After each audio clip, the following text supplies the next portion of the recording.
নমস্কার। আজ একটি নতুন বিষয় বলবো।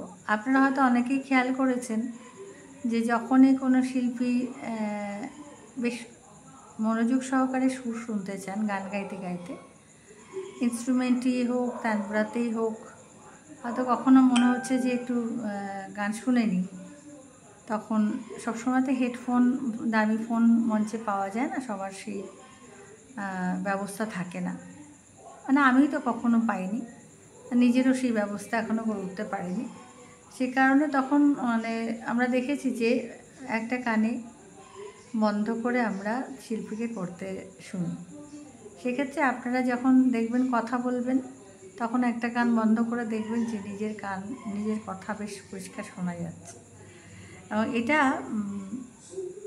আমার মনে হয় গান গাইতে গাইতে বা আমার নিজের অভ্যাস করতে গিয়ে দেখেছি বা অন্যকে শেখাতে গিয়েও দেখেছি যে যখনই কানে হাত দিচ্ছি বেশ নিজের আওয়াজটা গম গম করে শোনা যাচ্ছে। আমার মনে হয় এটা বেশ হেড ভয়েসের কাজ করে। যখন উপরে যাবেন তখন সারিগামা পাধানি সা, সারি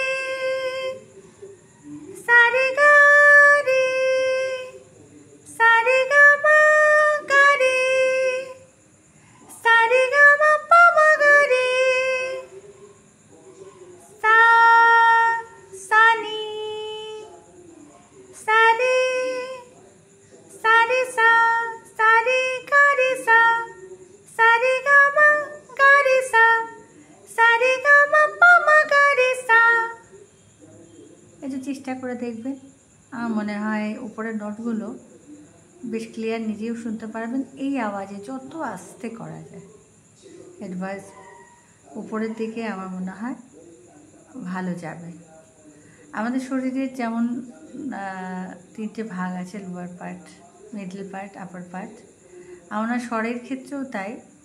গুরু গম্ভীর যখন মন্দ্র সপ্তকে যায় তখন একদম পেট ভরে দম নিয়ে, ওজন নিয়ে বেশ আওয়াজটা ভালো হয়। মধ্য সপ্তকে মাঝামাঝি এবং তার সপ্তকে হেড ভয়েস। আমার যতটুকু প্র্যাকটিক্যালি আমি জেনেছি সেটা আপনাদের জানাচ্ছি। যদি এটাতে কোনো ভুল ত্রুটি থাকবে অবশ্যই যারা বিদগ্ধ শ্রোতা তারা জানাবেন, আমি সেখান থেকে শিখব। আমি যেটুকু শেখাতে গিয়ে মনে হয়েছে যে কানে হাত দিয়ে আপনি আপনার উপরের দিকে নোটগুলো হালকা করে করে লাগান, আস্তে আস্তে নিজের দেখবেন ওই ওপেন লাউড ভয়েসে যে চড়ায় যাওয়ার প্রবণতাটা কমে যাবে এবং তিনটে সপ্তকে গলা একদম ব্যালেন্স হয়ে যাবে। এটা একটু খুব ভালো প্র্যাকটিস করে দেখতে পারেন।